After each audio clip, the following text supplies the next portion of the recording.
अस्सलाम वालेकुम।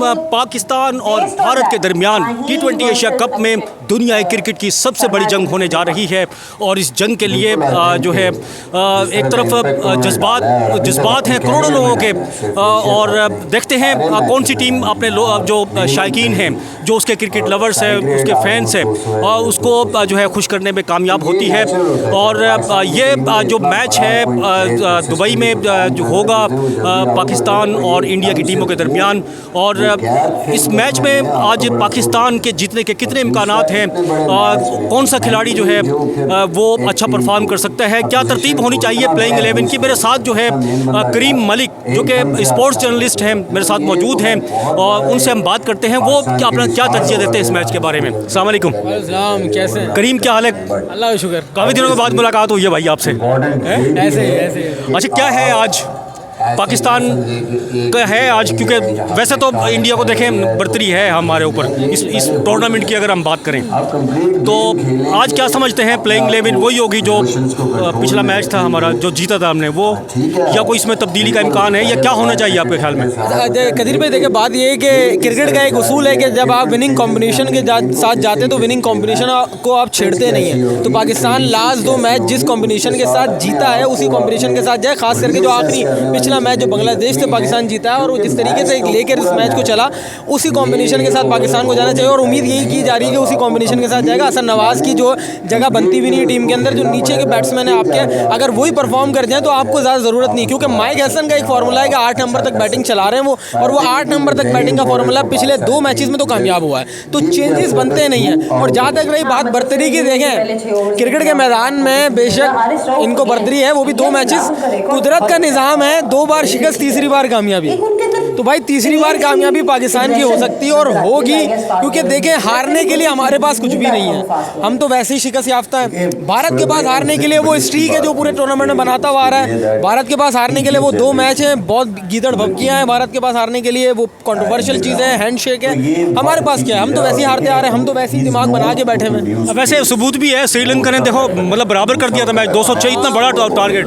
देखे मैं एक बात बोल रहा हूँ कि इतनी बड़ी बॉलिंग लाइनअप नहीं है जितना आप लोगों ने सर पे चढ़ाया हुआ है। आप देखें श्रीलंका ने इस बात का सबूत दे दिया, इवन ओमान ने भी सबूत दे दिया कि अगर बुमराह नहीं होगा ना तो इंडिया की इतनी बड़ी बॉलिंग लाइनअप नहीं है, और बुमराह को तो आप वैसे पिछले मैच में 45 रन 4 ओवर में मार चुके हैं, मतलब आपने तो सबको घेर लिया। सिर्फ एक जो थ्रेट है पाकिस्तान के लिए, अभिषेक शर्मा, आप उसको शुरू के 4 ओवर में 3 ओवर में अगर आउट कर दिया, अगर वो 6 ओवर भी खेल जाता है, देखें वो इस वक्त ऐसी बात नहीं है कि बहुत बड़ा प्लेयर है, ऐसी बात नहीं है कोई वो ब्रेन लारा गेल नहीं है, इस वक्त उसका सिर्फ बल्ला चल रहा है और उसको जगह पे बॉल नहीं पड़ रही। जब उसको जगह पे बॉल पड़ेगी उसका बल्ला नहीं चलना है। मैं आपको बता दूं शाहीन शाह अफरीदी जो नया बॉल करता है जगह से बॉल कर दे, अभिषेक ने 2 ओवर के अंदर आउट हो जाना, अभिषेक को आप 4 ओवर के अंदर आउट कर दें, उसके बाद इंडिया की कोई बैटिंग लाइनअप नहीं चलेगी। बिल्कुल सही कह रहे हैं, मतलब आज कोई ना कोई तो प्लान किया होगा, लाजिम बात है, हम तो यहाँ बैठे हुए हैं और वहाँ जो कोचेज हैं या शाहीन शाह अफरीदी है, कोई अभिषेक के लिए प्लान तरतीब दिया होगा यकीनन। नहीं, जाहिर सी बात है, मैं ये जो 1 दिन का गैप आया इसके अंदर 2 दिन का जो पाकिस्तान क्रिकेट में गैप आया उसके अंदर पाकिस्तान ने बिल्कुल चेक किया होगा, इसके जो लास्ट मैचेस हैं पूरे चेक किए होंगे कि किस तरीके से ये कहाँ फंस रहा है। और यही होता है दुनिया क्रिकेट में, जो चढ़ के आ रहा होता है, जैसे कोई बॉलर हो, कोई बैट्समैन हो, कोई जो आउट नहीं हो रहा, जो किसी के हाथ में नहीं आ रहा, तो उसको फिर एनालाइज किया जाता है। और ये सारे पहले गोरे करा करते थे, पाकिस्तानी और एशियन तमाम करते हैं और चेक करते हैं कि यार ये कहाँ फंस रहा है। उस जगह पे देखिए एक मार्क होता है और वो एक बॉल होता है, वो जगह पे गिर जाना है। देखिए वो पहले बॉल से चार्ज कर रहा है, जो बैट्समैन मारधाड़ करता है उस बैट्समैन को आउट करना इंतहाई आसान है, क्योंकि वो दिलेरी से खेल रहा है ना, क्योंकि उसका एक एज लगना है, आउट है, उसने एक शॉट वो पहली बॉल से चार्ज कर रहा है। आप उसको डंडों पे बॉल रखें, उसको ना बाउंसर करें ना मुंह पे बॉल करें, उसको गुड लेंथ पे बॉल करें।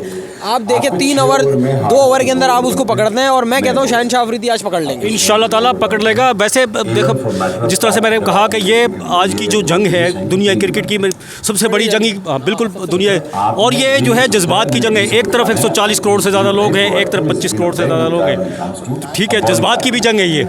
देखें सर बात ये है कि पाक भारत मैच तो वैसे ही कशीदगी वाला होता है, लेकिन जो हालिया कशीदगी और फिर पाकिस्तान की जंगी में फतेह बुनियानु मरसूस जो हमने इनके साथ किया, उसके बाद ये बिफर गए। और फिर अब बहुत सारे भारतीयों ने बॉयकॉट कर दिया। भारतीय कहते हैं बॉयकॉट कर रहे हैं तो भाई आप खेले नहीं हमारे साथ, आप तीसरा मैच भी खेल रहे हैं, बॉयकॉट का रोना ये कैसा बॉयकॉट है? बाप बड़ा ना भैया, सबसे बड़ा रुपया। आप कह रहे हैं बॉयकॉट कर रहे हैं, ये बॉयकॉट नहीं होता। अगर गैरतमंद है तो फिर पीछे हटें, हमें क्या है नहीं खेलना।